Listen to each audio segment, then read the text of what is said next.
Welcome to The Explainer. Today, we're digging into Atomic Habits, a book with a pretty radical idea.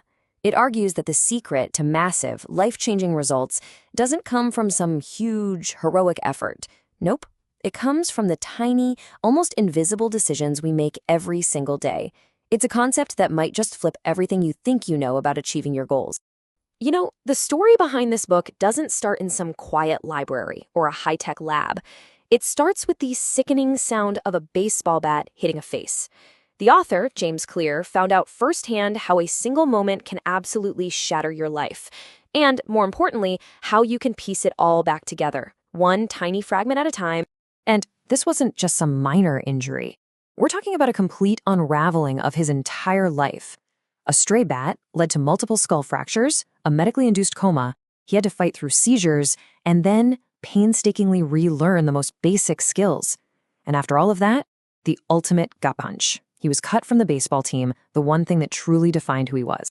But when he got to Denison University, something clicked. He made this huge mental shift. He just let go of the idea of some single heroic comeback.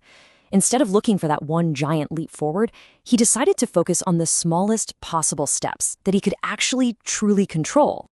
He started with the absolute basics. Seriously. While all his peers were staying up all night, he made sure he got good sleep. He kept his dorm room completely tidy. Now, these might sound like chores, right? But for him, they were tiny, daily victories. Each one gave him back a little sliver of control, rebuilding his confidence from the ground up, one small, consistent action at a time. So this is where his personal story really tees up the book's central question. How on earth can these tiny, almost trivial actions lead to such incredible, remarkable results? Well, it's not magic. It's actually about math and mindset. Let's really get into this core concept, the surprising power of atomic habits. The name Atomic Habit is just perfect because it has this brilliant double meaning. On one hand, you've got atomic, meaning a tiny, fundamental unit, like doing just one single push-up. But on the other hand, it also means a source of immense power, like atomic energy. It's this idea that these tiny little units, when you combine them, can create a truly explosive result. Okay, check this out, because here's where the math gets genuinely mind-blowing.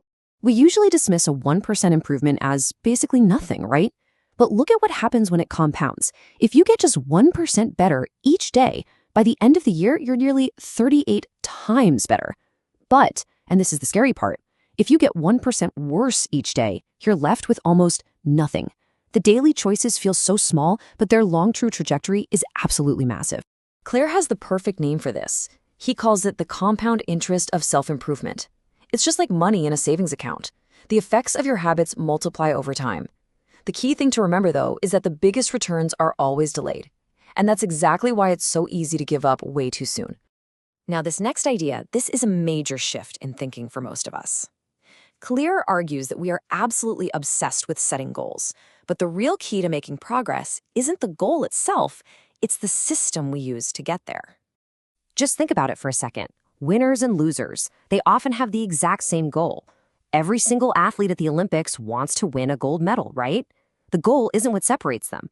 What really makes the difference is their system, the daily practices and routines that they follow relentlessly day in and day out. The story of the British cycling team is the perfect real-world example of systems in action. For almost a century, they were just mediocre, at best. Then, in 2003, they hired a guy named Dave Brailsford. He didn't come in promising some massive, dramatic overhaul. His system was called the aggregation of marginal gains. His team broke down every single aspect of cycling you can imagine and just tried to improve it by 1%.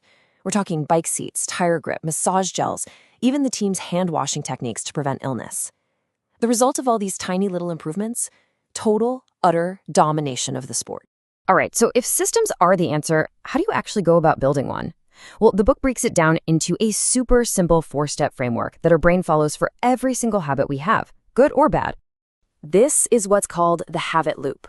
It all starts with a cue. Say, your phone buzzes. That cue triggers a craving, that desire to know what the message says. That craving leads to a response. You pick up your phone. And finally, you get the reward, satisfying your curiosity. This little loop is constantly running in the background of our lives for everything we do. And this loop gives us a simple but incredibly powerful blueprint, the 4 laws of behavior change. To build a good habit, You just have to engineer the loop. Make the cue obvious. Make the craving attractive. Make the response easy. And make the rewards satisfying. And hey, if you want to break a bad habit, you just do the opposite. Make it invisible, unattractive, difficult, and totally unsatisfying. Okay, so having that framework is one thing, but making habits actually stick for the long haul, that requires going even deeper. And this, right here, is where we get to the most profound insight in the entire book. It's not just about what you do, it's about who you are. The real secret to change that lasts isn't found in our outcomes or even in our processes. It's found deep down at the core of our identity, the beliefs we hold about who we are as a person. So most of us set outcome-based goals, right? Things like, I want to lose 20 pounds. But a much more powerful approach is to be identity-based. It starts with a totally different question. Who is the type of person that could lose 20 pounds? You focus on becoming a healthy, active person first. You see, you start with who you wish to become, not just what you want to achieve. So there it is. That's the crucial point. This subtle but incredibly profound shift in perspective. The goal isn't just to do something, it's to become someone. Real, true behavior change is identity change.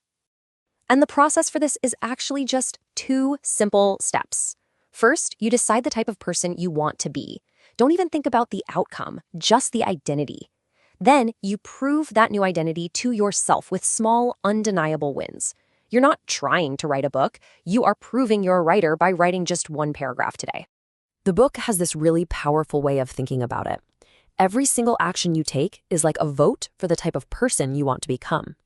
Choosing to write 1 sentence, that's a vote for I am a writer. Going for a short walk, that's a vote for I am an active person.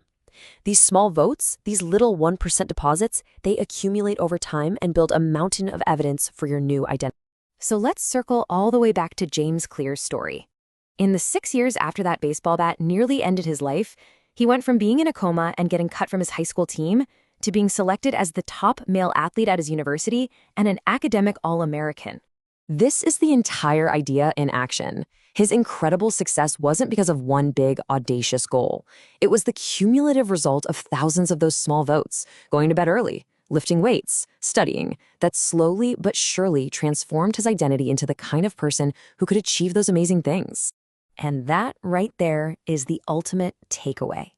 The real reason to build better habits isn't just to get better results, like more money or a fitter body.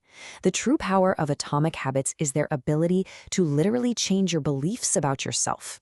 So that leaves us with one final, pretty powerful question to think about. If every single action you take is a vote, then who are you voting to become today? What is the one tiny thing you can do right now to cast a vote for the person you truly want to be?